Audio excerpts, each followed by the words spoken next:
যেহেতু নেতাজি তাদেরকে জুতো পেটা করেছিল, এই বামপন্থী যারা নেতাজির সর্বাঙ্গীন বিরোধিতা করেছিল তারা হঠাৎ আজকে কি করে নেতাজির প্রেমী হয়ে উঠলো? আজাদ হিন্দ ফৌজ গঠন হওয়ার পর প্রথম যে নেতা তাকে সমর্থন করেছিলেন তার নাম শ্যামাপ্রসাদ মুখোপাধ্যায়। রিপাবলিক বাংলার এক অনুষ্ঠানে ডক্টর মানস ভট্টাচার্য জানালেন বামপন্থীদের দ্বিচারিতার কথা। যে বামপন্থীরা নেতাজির বিরোধিতা করেছিলেন সেই বামপন্থীরাই আজকে নেতাজিকে নিয়ে মাতামাতি করছে। হঠাৎ করেই নেতাজি তাদের প্রিয় হয়ে গেছে। কংগ্রেসের কাছেও নেতাজি কোনোদিনই প্রিয় ছিলেন না। নেতাজিকে গালি দেওয়া, নেতাজির বিরোধিতা করা দলগুলির কাছে আজকে নেতাজি প্রিয়। সেই নেতাজিকে নিয়েই এরা রাজনীতি শুরু করেছে।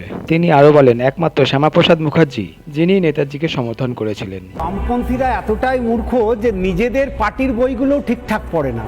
সেটা হচ্ছে তারা শুধু হীরেন মুখোপাধ্যায় সিপিএম নেতা, তার লেখা বই পড়বেন, সেখানে শ্যামাপ্রসাদের ভারতবর্ষের যে প্রেক্ষিতে বা বাংলা গঠনের প্রেক্ষিতে শ্যামাপ্রসাদ মুখোপাধ্যায়ের ভূমিকার উচ্ছ্বসিত প্রশংসা করেছে।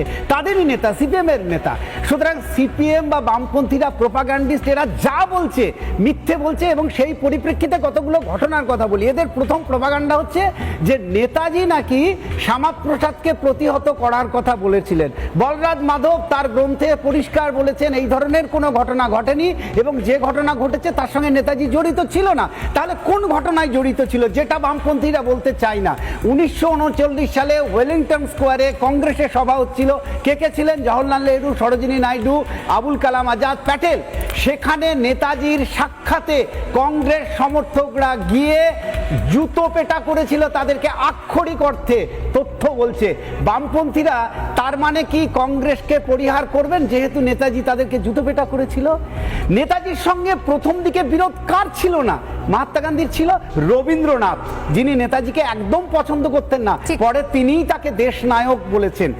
গান্ধীজি নেতাজিকে স্পয়েল চাইল্ড বলেছিলেন। সেই গান্ধীজিকে নিয়ে এখন মাতামাতি করছে এরা।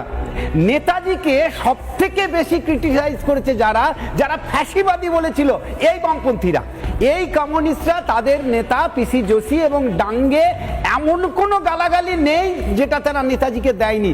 তারা আজকে নেতাজিকে নিয়ে মাতামাতি করছে। অথচ যেটা আমরা ভুলে যাই সেটা হচ্ছে আজাদ হিন্দ ফৌজ গঠন হওয়ার পর প্রথম যে নেতা তাকে সমর্থন করেছিলেন তার নাম শ্যামাপ্রসাদ মুখোপাধ্যায়। উচ্ছ্বসিত প্রশংসা করেছিলেন আজাদ হিন্দ ফৌজ গঠনের জন্য।